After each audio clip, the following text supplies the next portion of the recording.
अस्सलाम वालेकुम akkam jirtan kabajamtootaa fi jaalatamtoonni hordoftoonni barsiisaa Oromoo alhamdulillah nagaa kooti nageenyi kiyya kan jaalalaa kan kabajaadhaa bakki jirtan maras naga'u egaa hordoftootan kiyyaa barumsarraa kana keessatti waan ajaa'ibaa waan bareedaa tokkoon isin barsiisa waan inni isin barsiisu kunis yoo akka tasaa mobaayilii keessan isin jalaa badee bakka mobaayilii keessan jiru dhabdan jechuudha isin gala akka tasaa mobaayilii keessan fakkeenyaaf gorfama keessatti yaani yoo isin jalaa bu'ee yookiin bakka itti buuftan yookiin immoo bakka mobaayilii keessan jiru san dagattanii mobaayila keessan dhabdan jechuudha. Haala salphumatti mobaayila keessan bakka jiru argatuu dandeessan isin barsiisa jechuudha isin gala. Haala mobaayila namaatiin itti nuu bilbilaa jettanii mobaayila keessan itti barbaadan osoo hin taane jechuudha yookiin mobaayila biraatiin itti bilbiltanii mobaayila keessan barbaadu osoo hin taane jechuudha. Haala mobaayila keessan harkuma keessan akkatti harkuma takka rukutuudhaan salphumatti mobaayila keessan bakka jiru itti argachuu dandeessan isin barsiisa jechuudha isin gala. Mobaayilli keessa sun jechuudha yeroo isin harka keessa rukuttasanitti jechuudha akka namni mobaayila sanarratti bilbiletti bilbilli isaadha iyya jechuudha isin galee sagalee bilbilaa isin dhageessa jechuudha haala saniin sagalee bilbilaa san dhaggeeffattanii salphumatti mobaayila keessan haala itti argachuu dandeessan isin barsiisa. Egaa daawwattootaan kiyya gama barumsaatiin darbuun duratti warroonni YouTube chaanaala kiyyaaf haarawwataatan baga nagaan dhuftan jechaa YouTube chaanaala keenya subscribe godhachuun dagatinadha. Yeroo subscribe gootan mallattoo notification san kliik itti godhuudhaan ol kajettu irratti tuqachuun dagatinadha. Barumsi asirratti dabarsinu yeroo yeroodhaan nama dura akka isin qaqqabu jechuudha isin gala. Akkasumas barumsaan qarraadhaa isin darbee YouTube chaanaala keenya jala seentanii barachuu ni dandeessanii barumsa keenya yoo isinitti tolee viidiyoo keenya laayik gootanii nu jajjabeessuun dagatinadha. Akkasuma gaafii garagaraadhaa yaada garagaraadhaa qabaattan komentii jalatti nu barreessadha. Egaa gamnamaan gama barumsaa isin dabarsa hanga xumura viidiyoo keenyatti nafaana turaan hordofaa isiniin jira.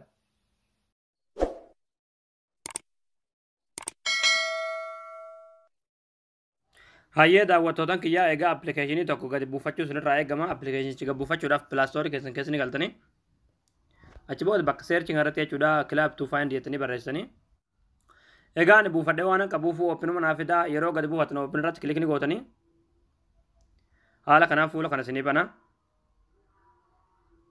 achi booda allow kilik gootanii ammallee allow kilik gootanii ammallee sadaffaa allow kilik gootanii achi booda geessa start kayyoo kana kilik gootanii amma wanti gootan jechuudha harka keessan yeroo lama rukuttu jechuudha. Egaa amma jechuudha yes kayyoo kana irratti kilik gootanii ammallee okay kilik gootanii amma wanti gootan jechuudha as keessa gonkumaayyuu ni baatan jechuudha.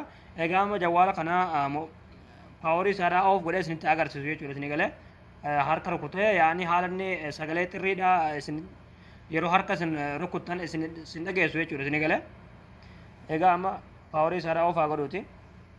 Okay amma harkaan rukutaa hoggaan harka rukutee inni hin bilbilama jechuudha isin galee.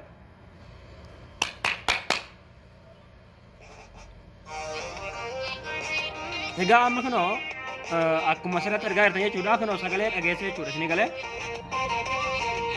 Egaa amma kanoo akkuma asirratti argaa jirtan jechuudha sagalee haala kanaan bilbilama jechuudha isin galee. Dhaamsuudhaaf stop kayyoo kana kilik gootanii egaa haala kanaan amma okay kilik gootan jechuudha isin galee.